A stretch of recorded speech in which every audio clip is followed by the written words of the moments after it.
نعوذ باللہ، دیوانہ اور پاگل ہے۔ اللہ کے نبی صلی اللہ علیہ وسلم بڑے مغموم ہوئے، پریشان ہوئے۔ اللہ نے فرمایا نون والقلم وما یسطرون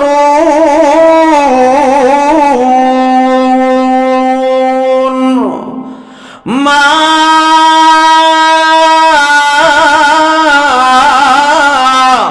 انت بنعمت ربک بمجنون۔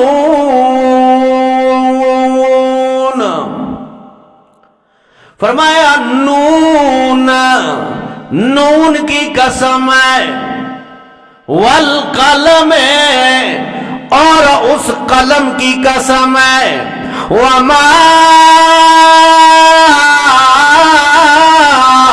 یسطرون، اور ان سطروں کی قسم ہے، ان الفاظوں کی قسم ہے کہ جس قلم کے ساتھ جو الفاظ لکھے گئے ہیں کہ ما انت بنعمت ربک بمجنون، اللہ کی نعمت اور فضل کے ساتھ آپ مجنون نہیں ہیں، پاگل نہیں ہیں، دیوانے نہیں ہیں۔ کافر بکواس کرتے رہے، کتنی عظیم قسم اٹھائی۔ فرمایا نون کی قسم اٹھائی ہے، قلم کی قسم اٹھائی ہے، اور ان سطروں کی قسم اٹھائی ہے جو اس قلم کے ساتھ لکھا جاتا ہے۔ گویا اللہ کریم فرمانا چاہتے ہیں کہ نون، ایک روایت میں آتا ہے، ایک قول یہ ہے کہ نون سے مراد دوات ہے۔ صحیح کی دعات جو ہوتی ہے نا، دعات، فرمایا دعات مراد ہے، اور قلم سے مراد قلم ہے۔ وما یسترون، اللہ فرماتے ہیں مجھے اس دعات کی قسم ہے جس میں سیاہی ہوتی ہے، اور قلم کی قسم ہے جس کے ساتھ لکھا جاتا ہے، وما یسترون، اور ان سطروں کی قسم ہے جس کے ساتھ لکھا جاتا ہے۔ میرے پیغمبر، ہم نے لکھ دیا ہے اس قلم کے ساتھ، اس سیاہی کے ساتھ کہ ما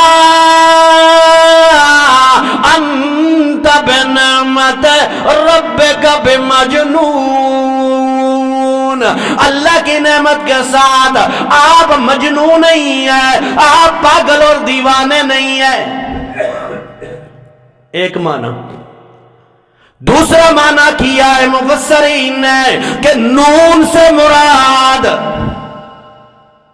مچھلی ہے، مچھلی مراد ہے۔ جس طرح حضرت یونس علیہ السلام کے دور کے اندر حضرت یونس علیہ السلام کو مچھلی نے نگل لیا تھا، اللہ نے فرمایا وَظَنُّونَ إِذْ ذَّهَبَ مُغَاضِبًا، فرمایا مجھے اس مچھلی کی قسم ہے جب حضرت یونس علیہ السلام کو نگلنے والی مچھلی تھی، اس کی قسم۔ فرمایا نون، اس مچھلی کی قسم ہے، مچھلی یعنی عمومی مچھلی کو نون کہتے ہیں۔ اور مفسرین نے فرمایا کہ یہ ساری کائنات ایک مچھلی پہ قائم ہے۔ مچھلی جب ابھر کے اوپر آئی ہے، اس کے اوپر مٹی جم گئی، اور مٹی آہستہ آہستہ سورج کے روشنی کے ساتھ خشک ہو گئی، اور آہستہ آہستہ دنیا مرز وجود میں آ گئی۔ قیامت کے قریب یہ مچھلی کو اللہ زندہ کرے گا، یا وہ سوئی ہوئی ہوتی ہے، مچھلیاں بہت ہی سالہ سال سوئی ہوتی ہیں۔ کئی مقاموں پہ دیکھا گیا ہے کہ اوپر گھاس بھی اگ جاتی ہے، درخت بھی اگ جاتے ہیں، مچھلیاں خشکی اوپر، کچھ پانی کے اندر کچھ خشکی کے اوپر ہوتی، اور اوپر گھاس بھی اگ جاتی ہے، درخت بھی اگ جاتے ہیں۔ قیامت کے قریب آئے گا تو اللہ مچھلی کو حکم دے گا، وہ پانی کے اندر چلی جائے گی اور یہ ساری دنیا اللہ لپیٹ دے گی۔ فرمایا وَظَنُّونَ وَالنُّونَ وَالْقَلَمِ وَمَا يَسْطُرُونَ، اور نون کی قسم ہے اور قلم کی قسم ہے، وما یسترون، اور ان الفاظ کی قسم ہے جن کے قلم کے ساتھ جو الفاظ لکھے گئے ہیں۔ مراد اس سے یہ ہے اللہ نے قلم کو پیدا کیا۔ حضرت عبداللہ ابن عباس رضی اللہ تعالیٰ عنہ فرماتے ہیں اس قلم کو بنایا اور کہا اکتب، لکھنا۔ قلم نے کہا اللہ کیا لکھوں؟ فرمایا لکھو۔ پھر کہا اے اللہ کیا لکھوں اس قلم کے ساتھ؟ فرمایا ما کانا وما یکون، لکھ لو جو کچھ ہونے والا ہے، جو کچھ ہو چکا ہے سب لکھ لو اس کے ساتھ۔ تو قیامت تک احوال اس قلم کے ساتھ لکھ دیے گئے۔ یہ وہ قلم ہے جس کو تقدیر کی قلم کہتے ہیں۔ اللہ کریم فرماتے ہیں مجھے قسم ہے اس عظیم ترین اس قلم کی قسم ہے، اس سیاہی کی قسم ہے، وما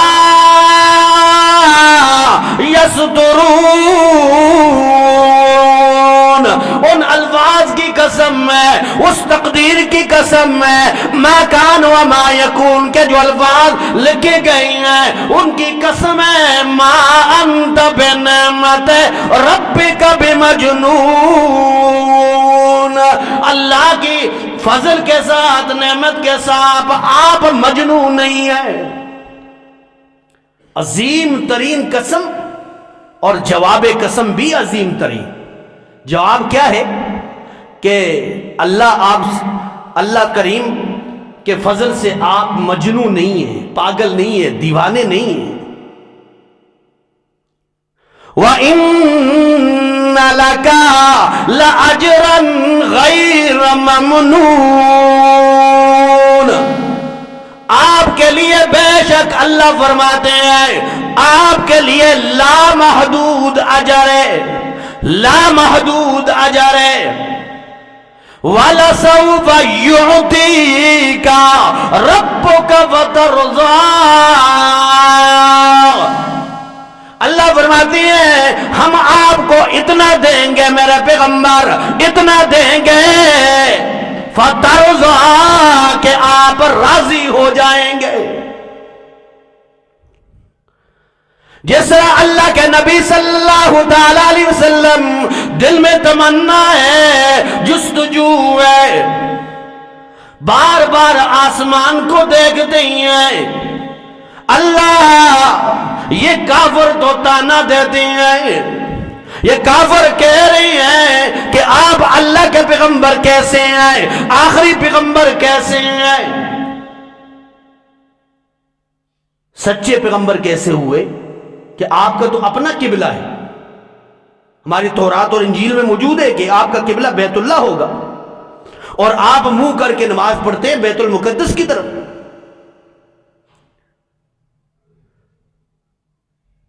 آپ کیسے اللہ کے پیغمبر ہوئے؟ اللہ کے نبی صلی اللہ علیہ وسلم کو یہ بات گوارا نہیں ہوئی، اللہ کب میرا قبلہ بیت اللہ ہوگا۔ بیت اللہ بھی اچھا تھا، بیت المقدس بھی بہت اچھا قبلہ تھا، لیکن لوگوں کے تانے تھے، دشمن تانے دے رہا تھا اور اللہ کے نبی صلی اللہ علیہ وسلم پہ ناگوار گزر۔ اللہ نے فرمایا قد نرا تقلب وجہک فی السماء، میرے پیغمبر قد نرا تحقیق ہم دیکھتے ہیں بار بار آپ کا چہرہ آسمان کی طرف اٹھتے ہوئے دیکھتے ہیں، کب حکم آئے گا، کب حکم آئے گا، ورنہ نبی مہربان صلی اللہ علیہ وسلم حیا کی وجہ سے اوپر نہیں دیکھا کرتے تھے، حیا کی وجہ سے۔ اللہ کے نبی صلی اللہ علیہ وسلم جب راستے سے چلتے تھے، چلنے کا انداز یہ ہوتا تھا کہ زمین پہ دیکھتے ہوئے چلتے تھے، گویا کوئی چیز گم ہو گئی ہے۔ ادھر ادھر نہیں دیکھا کرتے، اپنے راستے کی طرف۔ کوئی غیر محرم آ بھی جاتا تو اللہ کی نبی صلی اللہ علیہ وسلم کی نگاہ نہیں پڑتی تھی۔ ہم تو راستے میں دیکھتے ہی جاتے ہیں نا، ادھر بھی دیکھتے ہیں ادھر بھی دیکھتے ہیں، لیکن اللہ کے نبی صلی اللہ علیہ وسلم حیا کی وجہ سے، شرم کی وجہ سے اوپر نہیں دیکھا کرتے، لیکن قبلے کی تحویل کے لیے بار بار آسمان کی طرف دیکھتے ہیں۔ اللہ کریم نے فرمایا قد نرا تقلب وجہک فی السماء، میرے پیغمبر آپ کا بار بار آسمان کی طرف دیکھنا اور دل میں جو تڑپ ہے، جو رضا ہے، ہم اس کو دیکھ رہی ہیں، جان رہی ہیں میرے پیغمبر۔ قد نرا، بار بار دیکھتے ہیں۔ اور مفسرین نے فرمایا اللہ نے قد ارا نہیں کہا، یعنی میں دیکھتا ہوں بار بار آسمان کی طرف اٹھنا آپ کا چہرہ، نہیں آپ کے چہرے کو سر میں نہیں دیکھتا ہوں، بلکہ میرے پیغمبر آپ حسن والے، جمال والے، کمال والے چہرے کے ساتھ جب آسمان کی طرف دیکھتی ہیں، قد نرا، میں بھی اور فرشتے بھی آپ کے چہرے کا دیدار کر لیتے ہیں۔ بار بار چہرہ اٹھنا اب رضا بھی ہے رسول اللہ صلی اللہ علیہ وسلم کی۔ فرمایا فَوَلِّ وَجْهَكَ شَطْرَ الْمَسْجِدِ الْحَرَامِ، اب میرا پیغمبر ہم آپ کو حکم دینے لگے ہیں اپنا چہرہ بیت المقدس سے ہٹا کر بیت اللہ کی طرف پھیر دیجئے۔ اللہ نے تحویل قبلہ کی آیات نازل کی۔ گویا اللہ فرمانا چاہتے ہیں ہم آپ کو بہت زیادہ اجر عطا فرمائیں گے، لامحدود اجر عطا فرمائیں گے۔ کیوں؟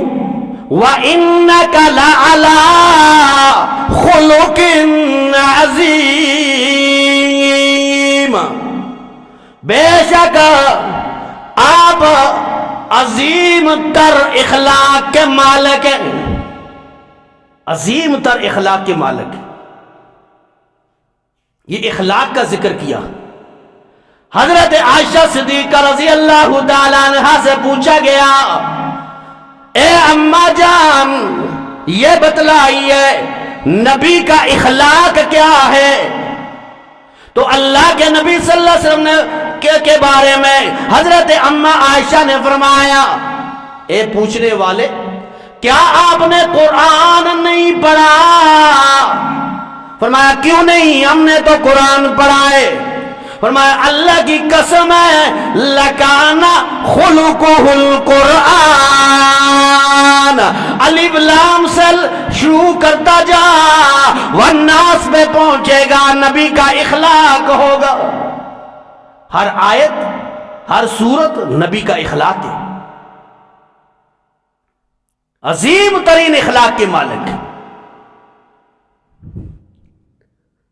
اللہ نے جو اخلاق دیا نبی کو، فرمایا فَبِمَا رَحْمَةٍ مِّنَ اللَّهِ لِنْتَ لَهُمْ وَلَوْ كُنْتَ فَظًّا غَلِيظَ الْقَلْبِ لَانفَضُّوا مِنْ حَوْلِكَ، میرے پیغمبر آپ رحمت والے، آپ مہربانی والے، آپ اخلاق والے بنا کر بھیجے گئے ہیں۔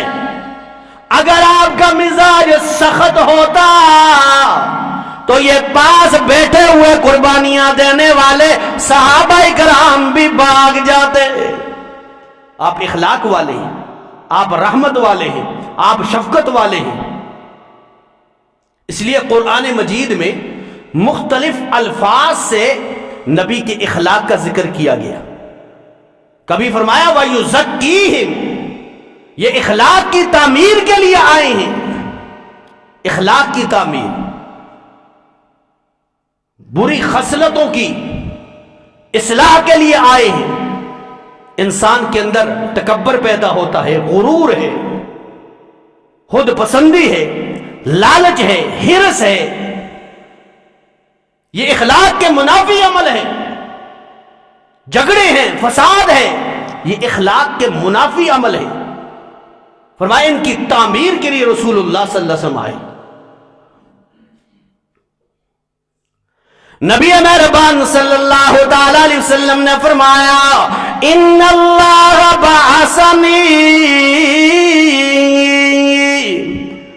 لمکارم الاخلاق وکمال محاسن الافعال، حق تعالی نے مجھے اخلاق عالیہ کی تتمیم اور افعال حسنہ کی تکمیل کے لیے بھیجا۔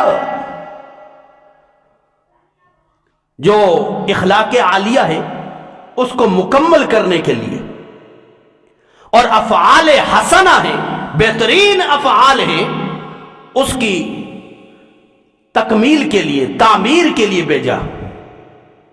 حضرت ابو ذر غفاری رضی اللہ تعالیٰ عنہ فرماتے ہیں کہ نبی مہربان صلی اللہ تعالی علیہ وسلم نے جب اعلان نبوت فرمایا نا، بھائی کو بھیجا، جاؤ مکہ میں ایک نبی نے نبوت کا دعویٰ کیا ہے، اس کے بارے میں معلومات کر کے آؤ، آیا وہ نبی ہے بھی یا نہیں۔ بھائی انیس نام تھا، مکہ کا چکر لگا کے گیا، اللہ کے نبی صلی اللہ علیہ وسلم سے ملاقات کر کے گیا، جا کے اپنے بھائی ابو ذر کو بتلایا اس نے ان الفاظ کے ساتھ کہ رأیت رجلا یأمر بالخیر وینہی عن الشر رأیتہ یأمر بمکارم اخلاق۔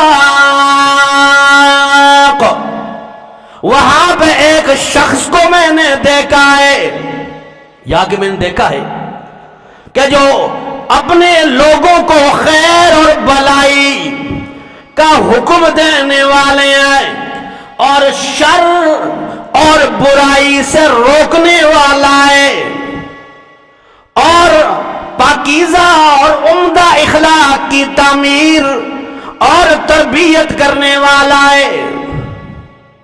گویا ایمانی اور اخلاقی تعمیر بہت ضروری ہے، ورنہ آج علم کی کمی نہیں ہے، آج دین کی کمی نہیں ہے، لیکن کمی ہے تو اخلاق کی کمی ہے۔ آج اخلاق والے لوگ کدھر گئے؟ نبی والے اخلاق نظر نہیں آتے، فساد نظر آتا ہے، شر نظر آتا ہے، لیکن اخلاق نظر نہیں آتا۔ اس لیے فرمایا وَإِنَّكَ لَعَلَىٰ خُلُقٍ عَظِيمٍ، آپ بہترین اخلاق کے مالک ہیں، بہترین اخلاق کی۔ اور علماء نے اخلاق کی 3 قسمیں بیان فرمائی ہیں۔ ایک اخلاق حسنہ ہوتا ہے، ایک اخلاق کریمہ ہوتا ہے، اور ایک اخلاق عظیمہ ہوتا ہے۔ اخلاق حسنہ یہ ہے کہ عدل اور انصاف میانہ روی کیا جائے، میانہ روی اختیار کی جائے۔ نبی مہربان صلی اللہ علیہ وسلم عدل کرنے کے لیے آئے، میانہ روی پیدا کرنے کے لیے آئے۔ مشہور واقعہ ہے، نبی مہربان صلی اللہ علیہ وسلم ابھی نبوت کا اعلان نہیں کیا تھا، حجر اسود کی تعمیر میں سرداران قریش کا آپس میں اختلاف ہو گیا۔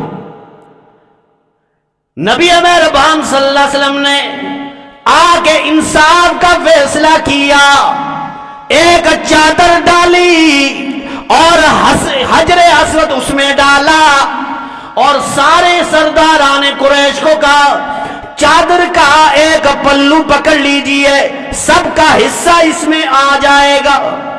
اور اللہ کے نبی صلی اللہ علیہ وسلم نے اپنے ہاتھوں سے اٹھا کر حجر اسود کو نصب کر دیا، کسی کا اس میں اختلاف نہ ہو، ورنہ جھگڑا ہوتا، فساد ہوتا۔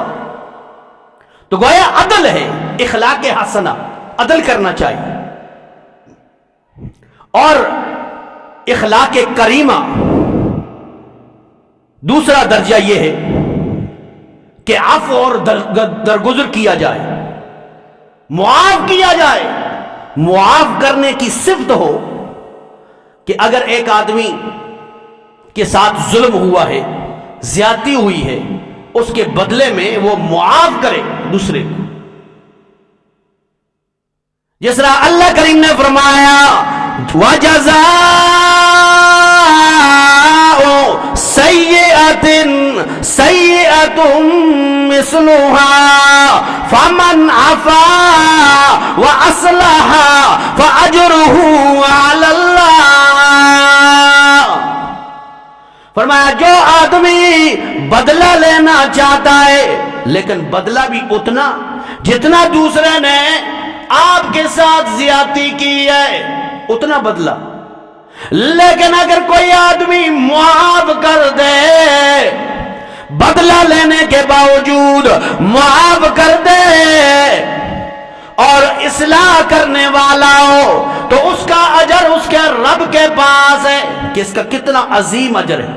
کہ نبی مہربان صلی اللہ علیہ وسلم نے فرمایا بدلہ کی طاقت رکھنے کے باوجود ایک آدمی بدلہ نہیں لیتا ہے، ایک آدمی بدلہ نہیں لیتا، طاقت ہے اس کے پاس، اختیار بھی ہے، شریعت کا اختیار بھی ہے، اور ویسے بھی اس کے پاس قوت ہے دوسرے سے بدلہ لینے، لیکن بدلہ نہیں لیتا۔